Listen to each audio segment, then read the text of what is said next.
Rape और हत्या का केस दर्ज के ऊपर हो गया, लेकिन पूरे देश में हाईलाइट करना क्या सरकारों को बदनाम करने की साजिश है? भाई रेप और हत्या उसके लिए कानून है देश में, लेकिन पूरे देश में उसी को पिछले 10 दिन से उसको खड़ा बांग्लादेश में बताया कि आपकी सरकार क्या लग रहा है? बांग्लादेश में 15 साल से जो आदमी सत्ता पे काबिल है, विपक्ष के नेता साहब जेल में बंद है, तो यही तो होता है। अब ये सारे बंद है, उन्हें भागने का नहीं आता है, बंद है, यही हाल यहाँ होगा। ये ढूंढने नहीं मिल देंगे, जनता बहुत गुस्से में है। ये तो उस दिन जब ट्रैक्टर लेकर दिल्ली गए, ये उन्हें बहका दिया लाल किले पे चल जाओ, उस दिन पार्लियामेंट की तरफ कर देते। वो तो 26 जनवरी थी, नहीं तो 25 लाख आदमी थे, तो ये सारा काम उसी दिन निपट जाता है। राकेश टिकैत बेसिकली प्रचार का भूखा एक आदमी है। उस आदमी को हमेशा टेलीविजन पर, अखबारों में अपना नाम छपने की उसकी हवस है।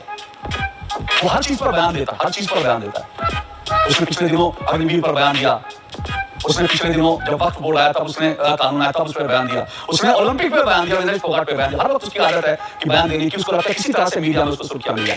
ये राकेश टिकैत वो है जिसने राम मंदिर का विरोध किया था, लेकिन ये राकेश टिकैत वो है जो औरंगजेब की मजार पर माथा टेकने गया था। रिपोर्ट के अनुसार इस राकेश टिकैत की संपत्ति करीब 80 करोड़ रुपए है। संपत्ति आपको पता है कितनी है? प्रधानमंत्री की संपत्ति जो है टिकैत से कम है। इस देश का प्रधानमंत्री 10 साल से प्रधानमंत्री है और उसकी संपत्ति, उसके पास एक गाड़ी भी नहीं। सुनिए आपने अच्छा आपने बहुत बढ़िया बात कही, आपने बहुत बढ़िया बात कही। इस भारत के प्रधानमंत्री के पास अपनी एक गाड़ी नहीं। और राकेश टिकैत, जिन्हें कुछ लोग किसान कम और नेता ज़्यादा कहते हैं, तो राकेश टिकैत ने हाल में एक बयान दिया जिसमें उन्होंने कहा है रेप के केस को इतने हल्ला करने का क्या है, कानून अपना काम करेगा। अरे साहब, तो कानून ने ही तो कृषि कानून बिल बनाया था और उसी कानून के खिलाफ आप लोग तो धरना में बैठे थे। तब आपको तो लोग कहा था ना कि ये तो देश का कानून है, तो आपको उचित नहीं लगा तो आप धरना में बैठे। तो आज देश की जनता को उचित नहीं लग रहा है तो वो धरना पर बैठी हुई है। इससे आपको क्या आपत्ति हो रही है सर? इसके बाद ये क्या है कि भारत बांग्लादेश बन जाता। वो जो 26 जनवरी को जो कुछ लोगों ने दिल्ली की सड़कों में नंगा नाच किया था, ये क्या है कि लाल किले की जगह अगर ट्रैक्टर का मुंह पार्लियामेंट की तरफ मोड़ दिया होता तो भारत बांग्लादेश बन जाता। ताज्जुब की बात, इतनी बड़ी बात कहने के बाद भी राकेश टिकैत के खिलाफ एक केस भी दर्ज नहीं हुआ है। पर राकेश टिकैत को आड़े हाथों लिया है डीडी न्यूज के एंकर और वरिष्ठ पत्रकार अशोक श्रीवास्तव जी ने। और अशोक श्रीवास्तव जी क्या कह रहे हैं, आइए सुनते हैं। लेकिन मैं आज दो मुद्दों पर बहस कर रहा हूँ। एक, क्या राकेश टिकैत ने बड़बोला बयान दिया है क्या? कि ये सिर्फ बड़बोलेपन का, क्योंकि राकेश टिकैत ने अपने बयान में खुलासा किया कि 26 तारीख को हमने तैयारी कर ली थी।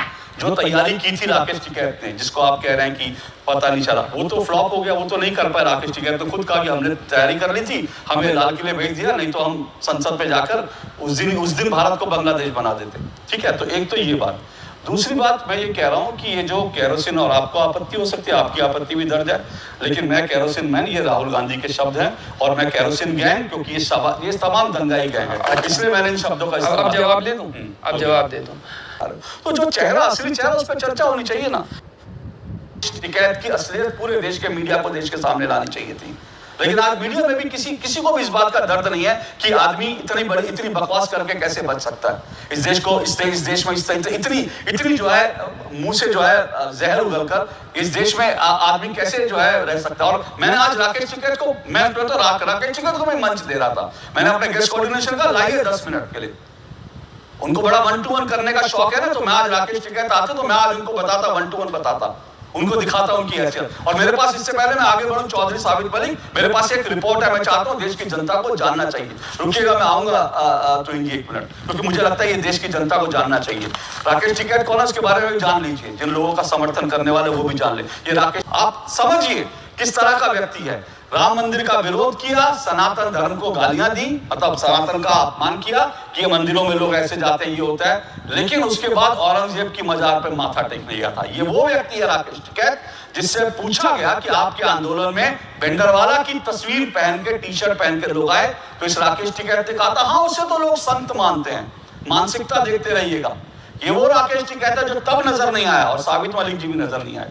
मुझे वादा भी किया था, मुझे मालूम नहीं साबित मलिक जी, आपने वादा किया था मेरे कार्यक्रम में, अगर आपके पास तस्वीर हो तो मुझे दिखाइए, मैं फ्लैश भी करूंगा। 1200 किसान कर्नाटक में आत्महत्या करी थी, एक किसान नेता वहां नहीं गया।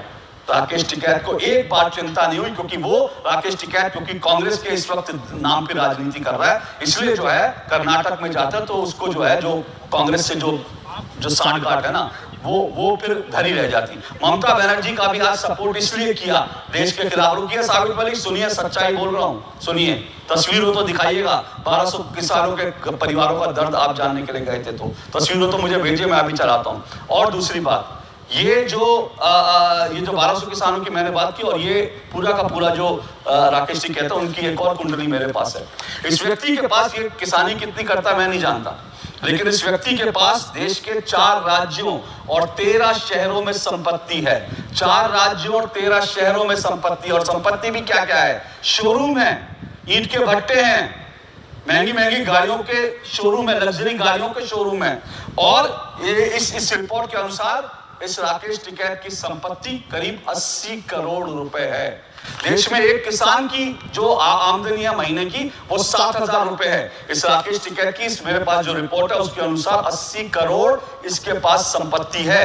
जबकि 2014 में जब चुनाव हुआ था, सोचिएगा ये भी देखिए, 2014 में जब चुनाव हुआ था और चुनाव के समय जब इनकी जमानत जब्त हुई थी, 2 बार चुनाव लड़ा, दोनों बार जमानत जब्त हुई, तब इसने जो अपने संपत्ति का ब्यौरा दिया था 4.5 करोड़ रुपए दिया था। और अब ये मीडिया रिपोर्ट कहती है कि इस वक्त 80 करोड़ रुपए राकेश टिकैत की संपत्ति है। आप समझ लीजिए इस देश में कौन लोग किसान आंदोलन की अगुवाई कर रहे हैं, कौन लोग किसानों के नाम पर जो है मलाई खा रहे हैं, कौन लोग किसानों के नाम पर जो है दुनिया भर से पैसा इकट्ठा कर रहे हैं, क्या क्या कर रहे हैं, ये कच्चा चिट्ठा आपके सामने है। तो दंगाई देखे सपना, बांग्लादेश बने भारत अपना, इसी पर आज हम चर्चा कर रहे हैं। केरोसिन मैन और केरोसिन गैंग की क्या है योजनाएं, क्या है षड्यंत्र। साबित मलिक जी बोलिए।